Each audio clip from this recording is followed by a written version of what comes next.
Muy buenas, me estreno como presentador del YouTube de Stadi Johan después de hacer el blog del Barça femenino con un tema bastante interesante. Vamos a charlar sobre la generación del 2004.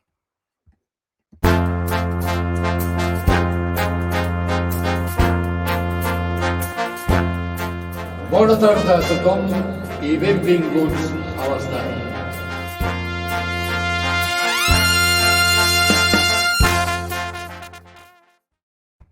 Sed todas y todos bienvenidos al YouTube de Stadi Johan porque hoy vamos a tratar, como he dicho antes, la generación del 2004, esos jugadores que ya están asomando la cabeza en las categorías inferiores del Barça y empiezan a despuntar y les empezamos a ver cositas que a ver si pueden llegar o no al primer equipo, pueden ser las próximas estrellas, los próximos Ansu Fati o los próximos Xavi Hernández o Andrés Iniesta, aunque eso ya son palabras mayores. Y con ello, para ello estamos con Roger Rodríguez, un conocedor de las categorías inferiores del Barcelona. Muy buenas, Roger, ¿cómo estás? Muy buenas, Jan, ¿qué tal? Pues nada, muy contento otra vez aquí de nuevo a 33 grados, aprovechando una tarde de verano para hablar un poquito de los mayores prospects de la Masía, gente que empezáis a conocer. Vais a empezar a escuchar sus nombres muy prontito y explicaros un poquito lo poco que conocemos de ellos o lo que podemos esperar. Pues sí, tienen buena pinta, ahora vamos con ello, pero antes vamos a digamos que hacer de teloneros con otras generaciones muy recordadas en el Stadi Camp Nou y en el Stadi Johan también, como son pues la época de Pep Guardiola, Albert Farré, Sergi Barjuan, Antonio Pinilla, Alex García. Luego estuvieron también la quinta del Mini o la quinta de Lopelat con jugadores como Iván de la Peña, Roger García, Celades, García Pimienta. Luego también tenemos la generación de Xavi Hernández, como no, Gabri, Jofra, Mario, Miguel Ángel y Luis García. También la generación del 91, que nos vas a hablar un poquito por encima, con Thiago, Montoya, Tello, Bartra, Uriol Romeu, Cuenca. A los más jóvenes ya nos van sonando poco a poco. También me dejaba la generación del 87, esa generación bestia, la de Cesc Fábregas, Piqué, Leo Messi y también de otros como Víctor Vázquez, por ejemplo. Luego también la del 95, Grimaldo, Sandro, Bellerín, Samper, Sandro, muchos jugadores en activo aún, evidentemente, Adama Traoré, Munir, y las dos últimas, las del siglo XXI, de las que también vamos a hablar, las de 2002 y, por supuesto, 2004. Pero antes de todo, Roger, quiero que me digas tus sensaciones de las generaciones del 91 y 95, las que hemos vivido, sobre todo tú. ¿Cuáles fueron los jugadores que te marcaron más? A ver, yo para hacer un pequeño inciso, quiero entrar a valorar en cómo valoramos las generaciones. Si por talento puro que llega al primer equipo o jugadores que terminan siendo profesionales, que no es poco. En la del 91-92 tenemos Jonathan Dos Santos, Thiago, Rubén Rochina. Rubén Rochina era un espectáculo de delantero centro, por ejemplo, en juveniles. El que lo conociera, una zurda espectacular, goles de todos lados, balón enganchado al pie. Thiago era Thiago, no hace falta decir nada más de Thiago. Estaban los Montoya, Bartra, Fontás, incluso Muniesa pasó por ahí. Una generación que llegó al Barça B, que también es mucho decir, logrando, me parece, una de las mejores posiciones en segunda división. No sé si es con Lucho o con Eusebio. Una generación muy amplia y que ha llegado al fútbol profesional. Luego la del 95 es campeona en cadete de la Nike Cup, que es una competición que a lo mejor mucha gente no conoce. Está la famosa imagen de Guardiola dándole un trofeo a Iniesta. ¿Te suena? Pues esta imagen la hicieron también los del 95. Los Samper, jugador contextual que la gente veíamos en el primer equipo. Grimaldo, Adama, siendo del 96, jugaba con ellos. Munir, que os puedo prometer que en persona es de los jugadores que más me han llamado la atención. Era un jugador que driblaba con la mirada. O sea, el chico te encaraba y se iba por donde quería. Una facilidad enorme, siendo así, un fideo. Y no todos debutan con el primer equipo marcando, como hizo Munir. Exacto, y ya debutan, que al final hay varios jugadores de esa generación que debutan, que ya es muy importante, ¿no? Sandro, Samper, Munir, Adama. Ostras, te dice un poco de que esa generación realmente era muy buena. Luego se han podido afianzar o no, pero que hayan llegado al primer equipo, ostras, ya dice mucho, ¿eh? Y tú remarcabas precisamente el tema de cómo tenemos que valorar las generaciones. La del 87 seguramente fue la más exitosa, con Piqué, Cesc Fábregas o Leo Messi como grandes estandartes, pero por el otro lado, decías tú, la del 95, con tantos jugadores que han llegado a ser profesionales, como Bellerín, Adama Traoré, Sergi Samper, aunque cogido con pinzas su trayectoria. Evidentemente, seguramente nos quedaríamos con la del 87, pero cada generación, depende de por dónde lo miras, tiene sus cosas. No, al final también está el hecho del club, el estado del club, quien haya los mandos, que apuesten o no por ti, que se fichen o no jugadores de tu mismo perfil.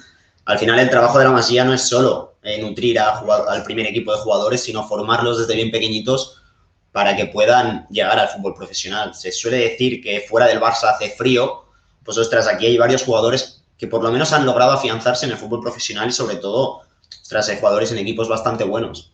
Al final, vivir del fútbol es un éxito para cualquier chico que haya estado en estas canteras. Y esperemos que sea este éxito para los del 2002 y 2004. Vamos ya entrando en materia. Los del 2002, que ya los tenemos algunos en el primer equipo o en los primeros equipos de otros equipos, como Takefusa Kubo. ¿Cómo valoras esta generación? ¿Crees que puede ser de las mejores en cuanto a calidad o en cantidad? Y ya entrando en la del 2004, ¿cómo la compararías respecto a esta u otras? Sobre todo de la generación del 2002, es una generación que también se juntó desde muy joven en talento. La típica foto donde está Eric García, Ansu Fati y Take Kubo, ostras, tres de las mayores promesas mundiales, por así decirlo, ahora, dentro de unas escalas, pero están ahí, jugadores sub-23 de lo más prometedor que hay. Dos los tenemos en el club, otro está en el eterno rival y es un debate que ya se ha generado mucho, ¿no? El tema Kubo. Todos tres van a hacer carrera en el fútbol profesional, en la élite, selección española 2, selección japonesa el otro a su corta edad. Es decir, ya están intuyendo un poquito el nivel y la carrera que van a hacer. Luego, la lesión de Ansu, el éxito de Kubo con las cesiones, que Eric haya podido volver y no se haya quedado en Inglaterra sin renovar contrato. Pues estas decisiones al final son las que te terminan de marcar la carrera que tú tengas o la que no. El talento está ahí. Son tres jugadores de nivel súper diferencial. Evidentemente no los puedo comparar con los del 87, pero es una generación, son sobre todo tres jugadores que a nivel individual pueden llegar muy, muy, muy lejos y habrán sobre todo muchísima carrera. Y bueno, vamos ya entrando en la del 2004, que se nos va el tiempo. Primer nombre que te lanzo, el de Diego Almeida, central del febrero de 2004. Vale, Diego Almeida es un defensa que defiende. Empezamos por ahí, porque también estamos un poquito acostumbrados a otras cosas. Para empezar, su definición es un defensa que defiende.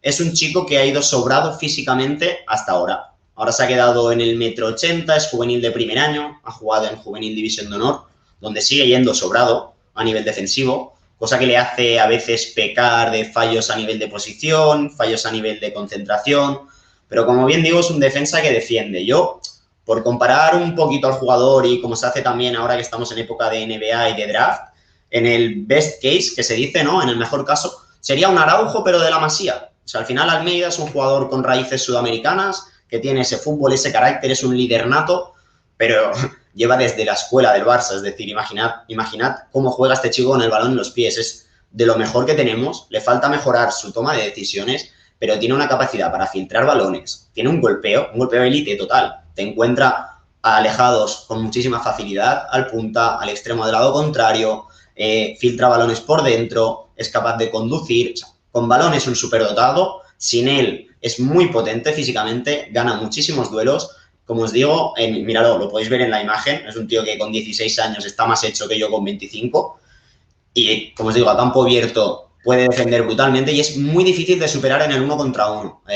Problema de estos chicos, defensa de la Masía, defiendes poco, estás acostumbrado a dominar todos los partidos de manera tan continua que cuando llegan a esta Youth League, llegas al Barça B y te encuentras con contextos de partidos diferentes, estos jugadores suelen sufrir un poquito. Al final con Almeida tenemos que medir eso, pero mentalidad, físico y pies los tiene para llegar.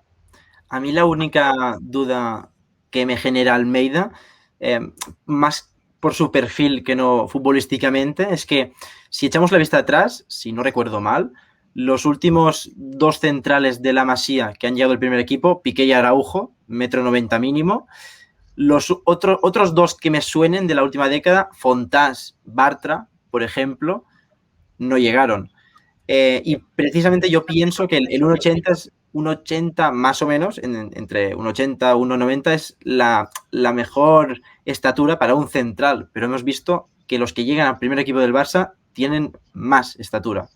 ¿Le pasará algo malo a Almeida por no llegar Yo a no creo porque, como bien digo, es un perfil a lo mejor un poquito distinto. Por compararlo con Eric García, que son centrales de una altura similar, Eric García seguramente sea incluso superior, sobre todo a nivel mental, porque la capacidad que tiene Almeida, por ejemplo, para jugar en largo no la tiene Eric. Sí que es verdad que Eric juega mejor porque es más inteligente, jugando toma mejores decisiones. Pero Almeida es mejor en los duelos, es mucho mejor por arriba, es mucho mejor a campo abierto. Es decir, Almeida tiene un físico más parecido al de Araujo y Eric al de Piqué sin comparar alturas. Pero ese giro, esa velocidad, esa fuerza, esa garra también de jugador sudamericano, por entendernos un poquito. Yo creo que Almeida por ahí, además que tiene 16 años, al final está en edad de crecimiento y nunca se sabe si esos 5 centímetros son los que te marcan la diferencia a veces. El 1,85, 1,79 puede estar ahí.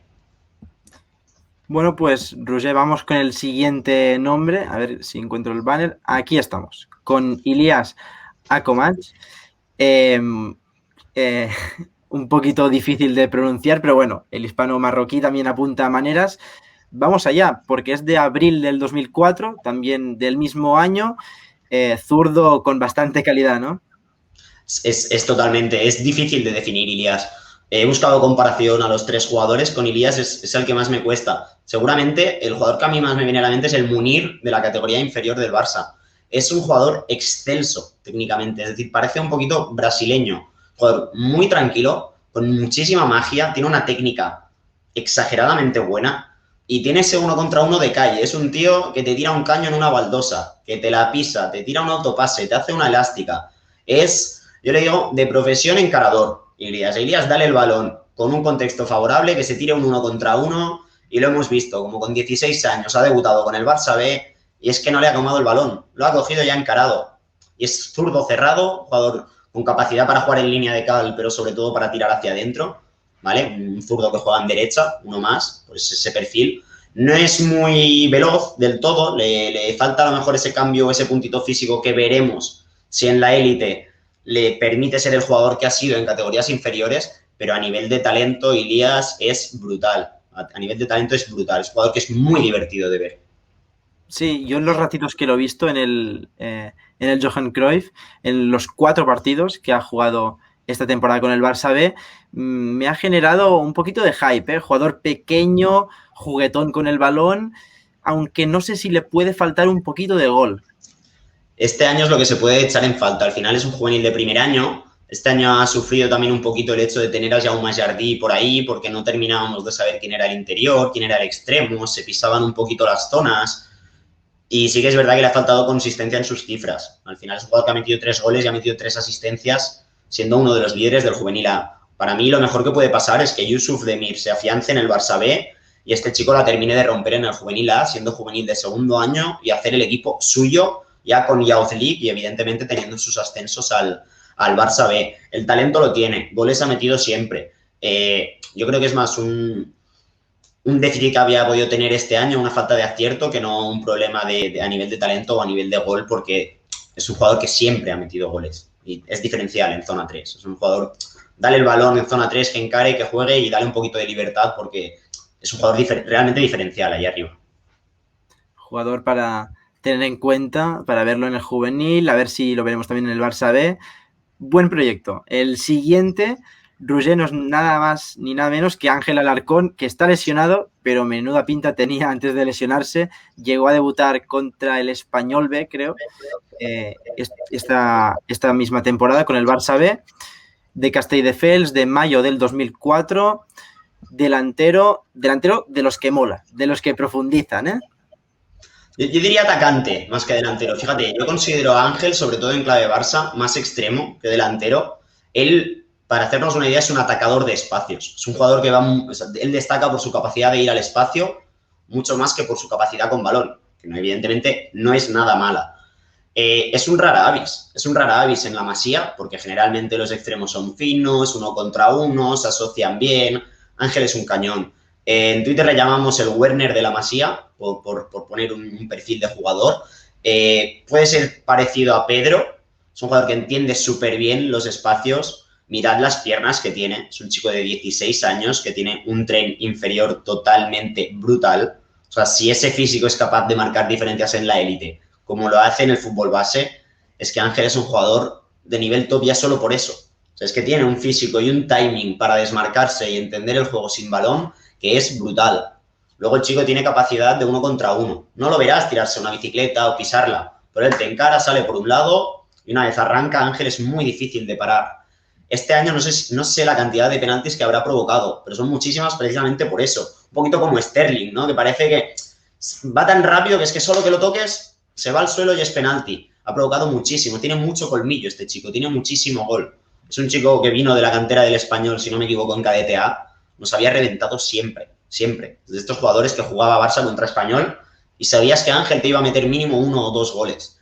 Y sobre todo Ángel, que tengo la suerte de poder conocer a su familia, es un chico muy, muy, muy humilde, con la cabeza muy bien puesta, muy trabajador, un currante, un chico que va a presionar, que no se va a quejar, que va a mantener su posición, que va a entender que a lo mejor él no tiene que tocar 20 balones, sino que tiene que tocar 2 y son esos 2 en los que va a hacer daño. Es un jugador de equipo y tengo muchísimas ganas de ver cómo vuelve de esta lesión, que desgraciadamente aún le queda un poquito de tiempo. Espero que no sea nada, como decimos, gracias a su tren inferior, espero que salga rápido y bien. Pero el desmarque, el 1 contra 1, la capacidad que tiene Ángel, es que te diría que es el jugador que está más hecho y el que mejor le vendría hoy en día al primer equipo. Es un jugador súper complementario con Leo Messi. Es una lanza, es una flecha. Sí, y de hecho seguramente complementario con casi todos, porque en el Barça todos la tienen al pie, menos Ansu Fati prácticamente, y también está lesionado, así que nos vendrá muy bien la recuperación de Ángel Alarcón de la lesión, esperemos que de la mejor forma posible. Y vamos a entrar ya con una de las perlas de la cantera del Barça y del juvenil, con Pablo Páez, ya lo diré, Gavira, más conocido como Gavi. ¿Cómo lo ves, Roger, a Gavi? Yo, si quieres, soy un poco breve y conciso. La pregunta del final, si quieres, nos la ahorramos. Me parece el mayor prospect. O sea, creo que todo el mundo lo tiene bastante claro. Puedes hablar con gente dentro del club y es un chico que está marcado con un asterisco desde que llegó a la Masía siendo alevín. Es un chico que en su primer Brunete, ya deslumbró jugando en ese 3-2-1 del Barça como centrocampista más atacante, hinchándose a goles. Es un futbolista, es un interior de la Masía, un interior con capacidad para jugar de media punta, de ese interior adelantado, o como interior de base. Ha jugado incluso de 6 y lo ha hecho bien. Tanto digo que yo no lo caparía a la posición de 6. Pero Gavi es que es un privilegiado físicamente, técnicamente y mentalmente. Y cuando juntas esas 3 cosas, normalmente sale algo bueno. Suele salir bien. De verdad, es un jugador espectacular. Sus controles orientados para generar ventaja son brutales. O sea, es un jugador que con el primer control ya te está driblando. En eso a mí me recuerda mucho a Thiago, seguramente. Un jugador que brilla más si está presionado que si no lo está. Porque es que va a superar la presión. Te va a superar. Encima tiene un físico, como digo, la gente lo puede ver pequeñito. Pero bueno, en el argot futbolístico se habla mucho de la habilidad de repetir sprints. Se llama RSA en inglés. Este chico es brutal. Es brutal. Lo puedes ver chiquitito en el centro del campo, pero así parecido a Pedri. Es un jugador que tiene un motor, no para de correr, no para de robar balones, viene a la base, ataca espacios. Físicamente es brutal. Tiene el centro de gravedad muy bajo, un tren inferior potente, lo que le hace arrancar muy rápido, girar muy rápido, conducir y cambiar de dirección muy rápido. Siempre va con la cabeza levantada. Es que además de ser tan bueno, es que lleva mucho tiempo en la Masía. Se entiende la posición sin haber perdido ese desparpajo, ese talento del chico andaluz que seguramente jugaba en la calle todos los días. A mí me recuerda un poquito entre Thiago, Iniesta, Isco, ¿no? Por ese es un poquito culón, ¿no? Que se dice, un culopollo, centro de gravedad bajo. Sí. Ya os digo, tiene colmillo, tiene gol, tiene llegada, tiene capacidad para incidir en la base, se asocia bien, tiene carácter, es un chico que cuando el balón quema te lo va a buscar, es que te lo va a buscar. Lo hemos visto con el Barça B y el primer día que juega con el Barça B coge y es el mejor, es que es el mejor. Y ya os digo, desde dentro del club es un chico que está marcadito contra el Español, además, sí. Como Ángel. Como Ángel, igual. Es un chico que está marcadito con la cruz desde hace mucho tiempo, está haciendo ya la pretemporada con el primer equipo, con tan solo 16 años, y veremos qué le depara su futuro, pero creo que es de estos, o sea, es algo muy serio, Gavi. O sea, hablando con cualquier amante de la Masía, ostras, hace tiempo que no sale un jugador tan y tan preparado, bajo mi punto de vista, para el Barça, para el modelo Barça. Bendito problema el de Ronald Koeman, ¿no? El de acumular a Frenkie de Jong, Pedri, Riqui Puig, Ilaix Moriba y ahora Pablo Páez. Gavi, aunque le quedan sus años, ¿no? Bueno, quién sabe, porque Ansu llegó también con 16 al primer equipo. Pero bueno, vienen buenos años, no lo sé, con Gavi y también con Ángel, Ilías y Diego Almeida. Talento hay, como digo, al final es un poquito como lo gestiones. Es un trabajo que has hecho durante muchísimos años. A Gavi te lo traes de Sevilla con 12 años, ganándole la partida a muchísima gente. A Ilías lo echas del Barça, porque lo echaron en su etapa de fútbol 7, finaliza, se le da la baja, al año siguiente se lo vuelve a traer. Lo tienes controlado, lo sigues viendo. O sea, has apostado muchísimo por estos chicos. Hay mucho trabajo detrás como para ahora ni siquiera probarlos o darles esta oportunidad. Son muy jóvenes. Almeida déjalo todavía en el juvenil A, Ilías déjalo en el juvenil, con minutos en Barça B, bajo mi punto de vista, pero su hábitat tiene que ser el juvenil A. Tenemos que verlos en Youth League, que es la gran vara de medir, porque al final estos chicos, con todos los respetos, pero al Cornellá, al Badalona, al Girona, les ganan y les ganan bien y no son con los jugadores con los que van a tener que competir en un futuro. Son 4 jugadores llamados a llegar al primer equipo. Luego el tiempo dirá, pero no será por capacidades, cualidades, vamos, desde luego. Entonces, buenísima pinta que tiene esta generación del 2004, la última que ha salido de la Masía con mucha fuerza. Muchas gracias, Roger, por pasarte por aquí, por el canal de YouTube de Stadi Johan, para alumbrarnos un poquito sobre las grandes promesas de la Masía. Ha sido un placer. Igualmente, Jan, un abrazo a todos. Adiós, nos vemos.